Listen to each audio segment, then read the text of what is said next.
Eric Morecambe's son made huge discovery about comedy icon Dad. This is why Gregory Porter is wearing the same hat every time you see him. Naughty's pop star hasn't aged a day as she makes a huge comeback 17 years after hit single.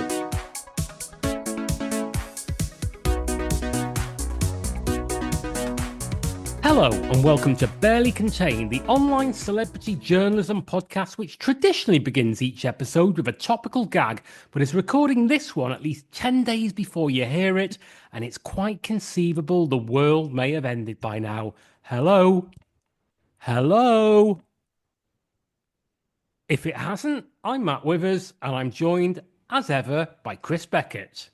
Hello, Matt. Yes, and might I say I've really valued our friendship over the last 20 odd years. Yeah, we've had a good run at it. Very sorry for any of you young people listening, although obviously we've already established that there are no young people listening, and if the world has ended, we're just talking into a void now. So blame it on the boomers. It's not us. Yeah. Does Donald Trump count as a boomer? He does apparently. He's right at he's just hanging on. He's the oldest possible boomer. Is he? He just creeps in there. So if you don't hear this episode, it's largely the fault of him. Everybody in his cabinet, all those people who approved him, and those people who voted for him. Yeah. Thanks, guys. Cheers for that. But if you are still listening, you'll probably want to be cheered up by something that'll bring you down to earth away from the impending geopolitical doom. So we should probably wean ourselves off the misery and have a look and see what some the journalists who haven't been appointed to cover the White House have been doing. Yeah, exactly. I hope you've got something really current to talk about, Matt. Yeah. I've got a story from the Daily Express online. It's looking at one of these hip young gunslingers on the entertainment scene, and it's headlined, Eric Morecambe's son made huge discovery about comedy icon Dad. Wow, finger on the pulse. Yeah, so this will cheer people up because I'm looking forward to what this huge discovery is, Chris, because Eric Morecambe left us a long time ago. So what could there be left to discover? I mean, he left us a legacy of laughter. But yes, did. I don't know what else is there yet. He certainly did. If you want to watch two men make their breakfast in a slightly amusing way to some upbeat music, that's what they left us. That's, we'll miss them. We'll miss them. Should also say, I mean, we haven't for a while mentioned bylines on this podcast, but this one's bylined Jess Phillips, and you think she's got better things to do? Yeah. To be fair, it's a nifty bit of moonlighting. Yeah. By day, I think she's a government minister for sort of safeguarding industry, but by evening, she's knocking out page leads for the Express. The stand first is one half of comedy duo Morecambe and Wise. Eric died in 1984 at the age of just 58, leaving behind two sons and a daughter. God, very, very factual stand first. It's a very Wikipedia stand first, isn't it? Yeah. Eric Morecambe's son made a huge discovery about his comedy star father when researching his book. How big? How big was the discovery, Matt? Well, it's huge in the headline and it's huge in the intro. So, yeah. My expectations are rising. Eric, one half of comedy duo Morecambe and Wise with his professional partner Ernie Wise, sadly died at the age of just 58 in May 1984, leaving behind 3 children. Yeah, it's okay. We all have access to Wikipedia. Just delicately weaving in the facts. Just such a light touch. He shared sons Gary and Stephen and daughter Gail with his wife Joan Bartlett, who he married in 1952. I feel it's quite a modern thing in show business repertoire to claim that stars shared their children with their wives. I mean, you Yes. just have them, don't you? You just Yeah. have them. He wouldn't have been in for any of the sharing. To be fair, in those days, I don't think the dads had much to do with it. But we don't know. We don't know. We're speculating. But it was only when researching for his father's biography, You'll Miss Me When I'm Gone, that Gary made a discovery about his dad. He confessed there's always something new to find out about his incredible comedy career. What could it be, Matt? What could it be? Did he hang on? He didn't need glasses. Yeah, He didn't actually like sunshine. he fucking loathed it.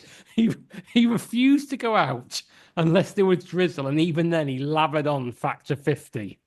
And that little clicking heels, that was all fake. I don't know how they did it. Pre-AI, but it wasn't real. All done in post-production. Exactly.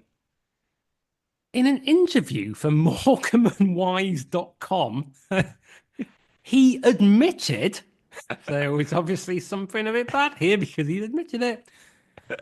There seems to always be something new to discover about the boys. I think that's a huge relief to the runners of MorecambeandWise.com. Yeah, I imagine they have an editorial conference at 9:15 every morning, Yeah. and they go, "Please let this be the date of some breaking news."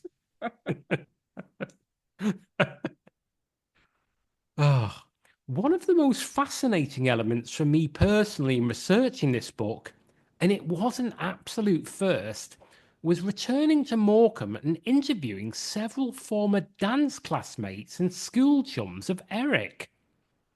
Okay, I'm sure they'll have some great revelations. Great revelations coming up. Not only did it give me an insight into his childhood, but also to his personality and that of his parents. Those interviews, for which I'm eternally grateful, transformed me to a place where I'd never been before, namely Eric's background and general upbringing. Okay, transformed me to a place. Let's gloss over that. His Yeah, general upbringing. yeah.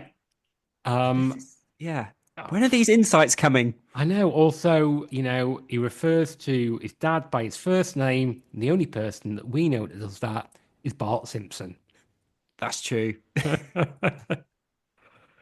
He added, a line to this was meeting up with someone in showbiz who was not only down the mines with Eric as a boy, but who shared digs with him. Fascinating stuff. I think now that I have the clearest and fullest picture of Eric's life to date, and I hope that comes across in the text.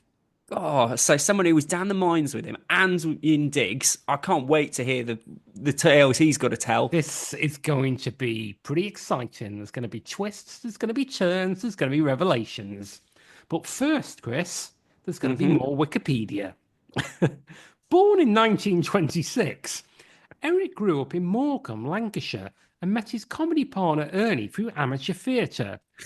The pair were separated, however, when it came to their war service in the latter years of World War II, with Wise joining the Merchant Navy and Morecambe acting as a Bevan boy and coal miner in 1944. Okay. The book uses father's old diaries to give a perspective from his own point of view, plus a piece of fiction written by Gary's dad. So Gary's dad, Eric Morecambe. Gary's dad would be Eric Morecambe. Now, you're probably very excited, Chris, as to how this goes on. Yeah, what happens next? Nothing.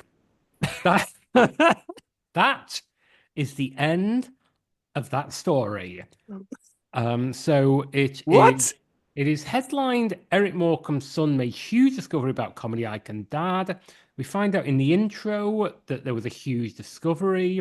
We're teased that he finds somebody who was down the mines with him and shared digs with him. And then it ends. Yeah. There's a couple of comments here. Pino Dad says question mark, question mark, question mark, question mark, question mark, question mark, question mark, question mark, question mark, question mark. And Tonsils 2 says, and the huge discovery was. They speak for us all. Oh, there's a couple of more. Oh, Spanish Red said, "I'm missing the huge discovery made about him." You and us both, Spanish yep. Red.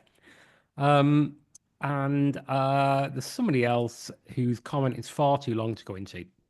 Okay. So, but he does. But basically, one of his friends lived next door to Eric in Harpenden, and from time to time he'd come round for Christmas parties. Basically, I'm telling you the whole tale here. Having said that, I wouldn't do Okay. that. Yeah. It's a huge discovery. So there's a huge discovery. We don't know what it is. Normally, with these kind of stories, they say, if you want to know what a huge discovery is, this is when the book's out and what it's called. None of that. There's just no information in there Yeah. whatsoever. Absolutely none. Great. Well, I mean, Matt, at least with this next story, I can promise you a setup and a resolution. Well, I mean, that would be something in these days of disinformation. Yeah. And this is from, a rare appearance from the Metro. And the headline is, "This is why Gregory Porter is wearing the same hat every time you see him." Yep. I mean, I don't know about you, Chris. I see him all the time. Yeah. I see him in the shops. Yeah. I see him down the Greyhound track. I see him when I'm out running. Always with the hat. He's always got a hat on, and fair enough. It's a cold time of year. It is. It is. Okay, let's kick this off. Grammy Award winning singer songwriter Gregory Porter has built up a huge following of fans worldwide with his soulful jazz music and unmistakable baritone voice. Hmm. The 53-year-old has twice won the Grammy Award for Best Jazz Vocal Album, first in 2014 for Liquid Spirit, and then again in 2017 for Take Me to the Alley. Has just been unveiled as the runner-up on 2025's The Masked Singer UK. It's the thing he's most proud of. Yeah, I think they slightly bungled that part, Yeah. but never mind. After weeks of guesses, it was revealed that Gregory was the man behind the dressed crab mask. I tell you what, if burglars broke into his house, he'd say, "Take my Grammys, but leave me with my prize for the Masked Singer UK." Yeah, I want my I want my dress crab crustacean mask. His public appearances often leave viewers wondering why he is always seen wearing a flat cap, modified to include a balaclava-style strap that runs under his chin. I mean, do they though? I mean, surely there's a lot of celebrities who always wear a hat. I mean, the entire cast from Last of the Summer Wine. You don't see Yeah, them much these days, obviously, but no. no one ever questioned. Nobody ever said, "Why's Foggy always got that hat on?" Vinnie Jones is now very partial to a flat cap. Vinnie Jones is wedded to his cap. You wouldn't question it. No, He'd put a reducer on you. he would. The same question arose when he performed the Princess of Wales's carol service on Christmas Eve last year. He joined fellow singers such as Paloma Faith for the annual Together. Annual Together? Oh, sorry. The annual Together at Christmas event at Westminster Abbey, also attended by the Prince of Wales and their 3 children. So, why does a Sacramento-born musician always wear a hat? I'd just like to point out an error in that last part. It says, but talks about Paloma Faith and then the Prince of Wales and their 3 children. That tends to suggest that the Prince of Wales's 3 children were with Paloma Faith. And that's, that's the bigger story, I suggest. Yes. If that's true. Oh, crumbs. Yeah, yeah. I don't know. Do you want the truth or something beautiful? That was the name of her first album. Oh, nice, nice. That was a deep cut. There is, yeah. God, there's nothing sweet about you. That was more tenuous, but never mind. Okay, anyway, are you ready? New headline. Why does Gregory Porter wear a hat? I don't know. Why do anyone wear a hat? Goodness gracious, won't they leave him alone?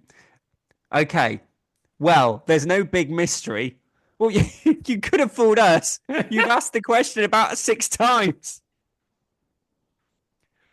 Gregory began wearing the hat, actually a Kangol Summer Spitfire with a modified strap, to cover up scars he has after undergoing skin surgery. So basically, the whole thing is a piece of highly cynical search engine optimization. Yeah. So it's pretty appalling, really. It is, yeah. I mean, what? I mean, now it just features a few excerpts from past interviews where he talks about why he wears his hat, and Yeah, it ends with saying, from many years ago. I think one's from Jazz Weekly in 2012. "Yeah, So yeah, um, yeah. I mean, also it says he admitted like it's a scandal. Wear a hat. Nothing wrong with wearing a hat. I mean, I'm partial to a hat, Chris. Don't think I've ever seen you sporting a titfer. no, I'm not much of a hat wearer, but yeah, I have no problem at all with anyone who wants to wear one." Do you own a hat? Yeah, I do. I own a little kind of, sort of Jeffrey Boycott style summer hat Oh, for special occasions. for special occasions when I'm invited on Test Match Special. What I like, and obviously skipping a little bit here because, I think we've cut to the chase, but the final sentence of this story is a great one. He also likes wearing a hat and has insisted it never gets itchy, hot, or uncomfortable. He has insisted. He's not said. It's insisted. He's not said. He has insisted it never gets itchy, hot, or uncomfortable. And best of Matt, all, it's underneath it, it says, if you've got a celebrity story, video, or pictures, get in touch with the metro.co.uk entertainment team. And it gives you the email address and phone. I'd love to know who answers that phone. If you were to oh, ring up and go, yeah, I just got some information about a celebrity I've seen wearing a hat. yes.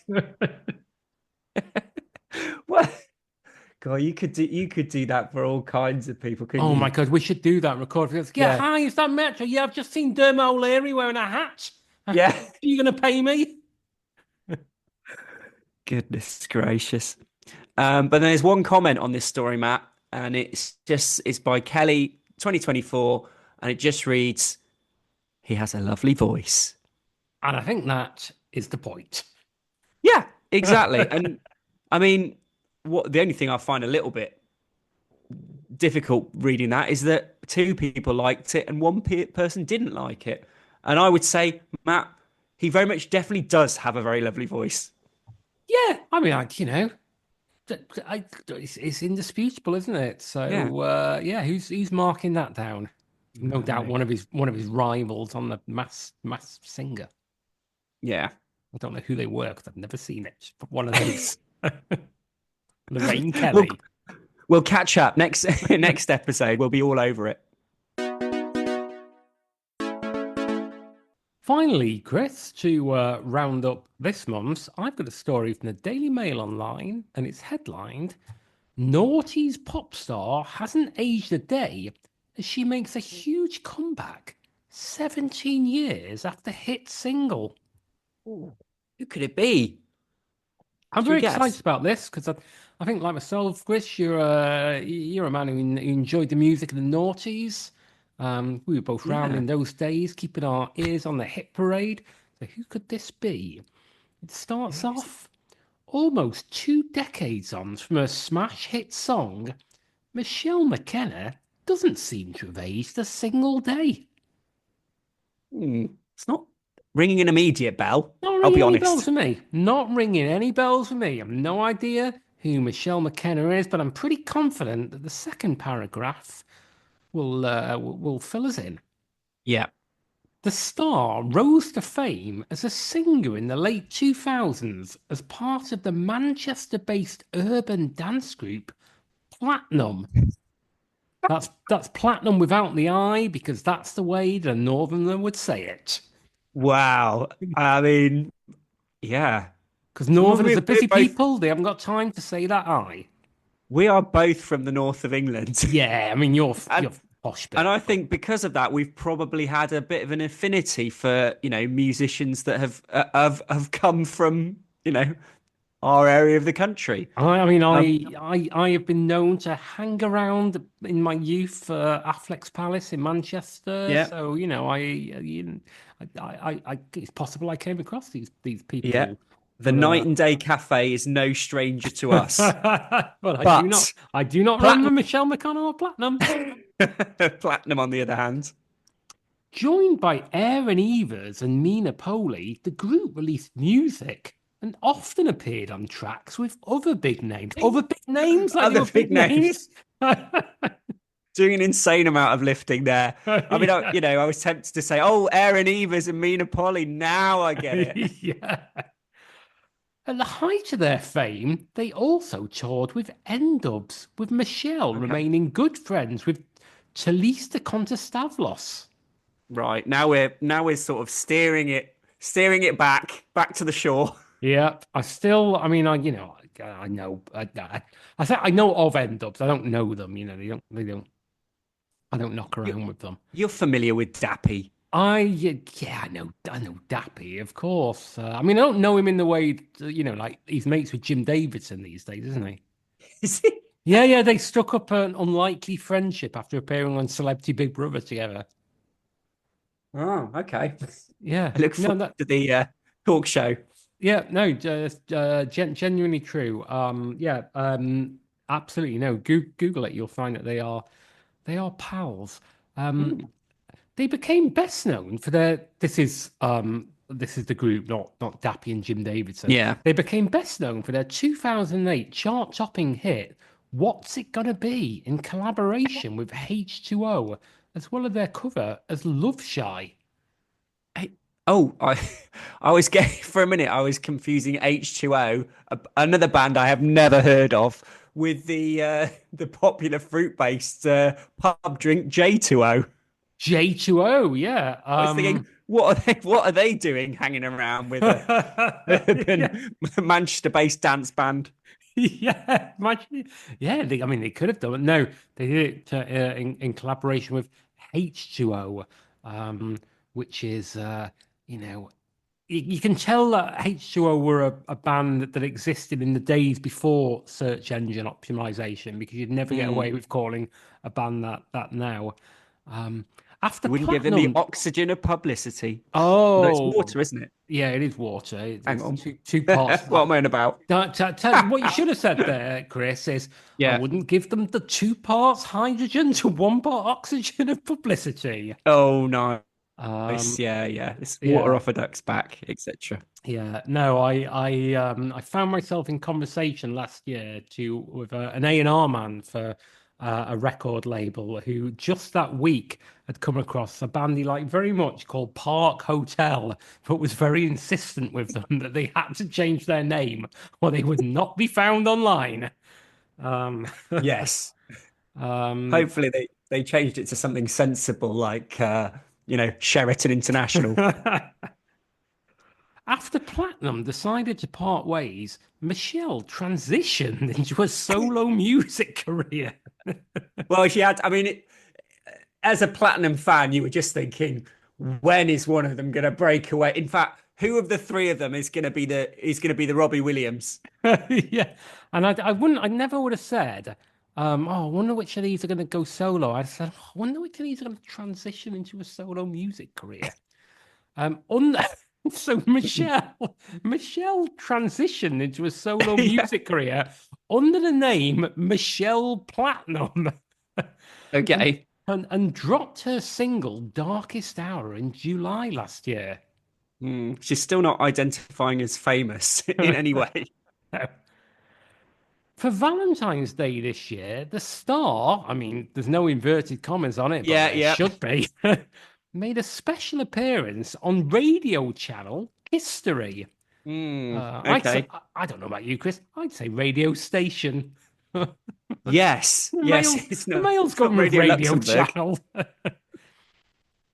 She performed her hits and proved she still has that star power she did many years ago.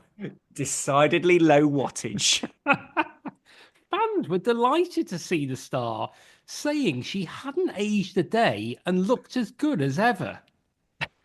Right, this is where I begin to get a bit curious about where I'm not gonna Yes. I'm not gonna accuse anyone of corruption, but it's very odd. I mean, no one is named in this now. So he just goes, taking to Instagram, they wrote, seems like you have aged like fine wine.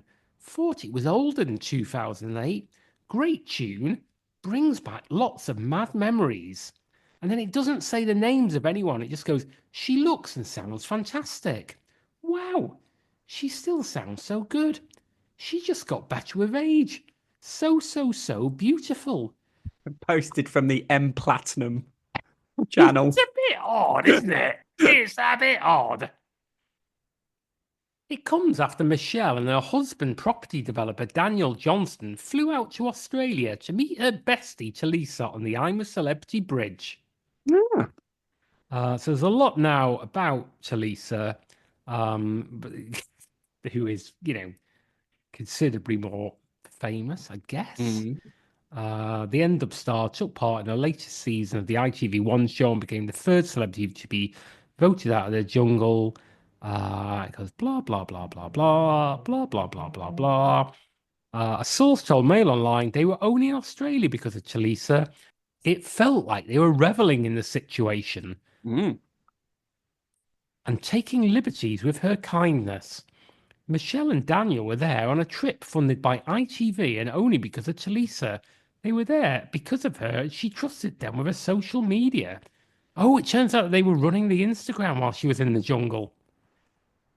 So that's a bit of controversy there, isn't it? We don't want to delve into that too Yeah. much, I suspect. Yeah. Don't open that Pandora's box. Do you have access to any of the comments in that story? Yeah, I do. Well, firstly, you've got Lady of the Lakes in Cumbria who says, I lived and loved Naughty's pop music, but I've never heard of her or the band. Fair enough. And then Curse says, it's absolutely correct. She has not aged a day. She's aged 17 years. Someone has typed thumbs up if you have no idea who this is. And it has had 111 thumbs ups and just one Wow. thumbs down. That's harsh, isn't it? I mean, I presume that's as many copies she sold as the most recent single. Wow. Well, I mean, I don't want to stick my neck out here, Chris, because I'm still recording this as you are at the moment, and I've not done any of the editing on this, but I just do wonder if a clip from her new single "Darkest Hour" might follow Oh, follow this episode. in difficult times, I think it's what we need. Yeah, but there'll be no more than 10 seconds because then we'd have to pay Yes. her. There would be nothing more galling than having to pay someone that you actually haven't heard of. So that might be something to look forward to. But basically, no guarantees. I've no idea if it's on YouTube. Yeah. Oh, well, I mean, that has been a lovely jump into spring, hasn't it?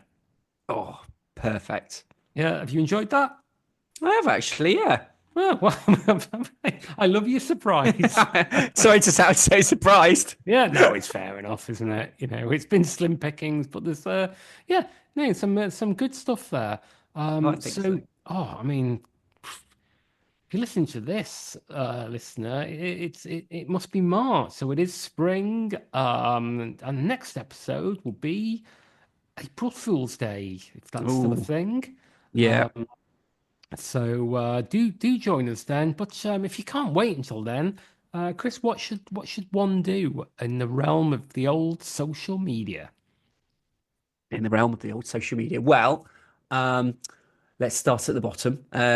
You can visit us on X still, I believe, at barely_pod. But moving swiftly on, you can also go to Facebook, Barely Contain the Podcast, which has a lot of, a full archive basically, and some bonus content as well. And then, well, there's plenty of other places too, aren't there, Matt? Yeah, if you for some reason feel discontent with the current government of the United States of America, then perhaps you may choose to move away from X and move to to Blue Sky. You'll find us on Blue Sky if you just Google if you just search Google. Are almost as bad, aren't they? He was at the. He Are was we at on the. Truth Social? You won't find us on Truth Social just yet, but it's only a matter of time until we're all forced at gunpoint, like Squid Game. But before, Are we on before Sputnik? then, yeah, before then, you will find us on Blue Sky. More seriously, though, on the old podcatchers, please do subscribe to us and whatever your podcatcher of choice. If you listen to this on Apple or Amazon or Spotify or YouTube Music, or it doesn't really matter. We're on all of them. We're also on the actual YouTube in a semi-visual format. Please do give us a subscription, give us a rating, 5 stars, please, and a little review would be lovely and much appreciated. Yeah, Yeah. that's it for me. And from me as well. Thank you very, very much, Matt. It's been a pleasure as always. And Oh, yeah, thank you, listeners. thank you very much, listeners. What could be coming up next? Bye bye. Bye.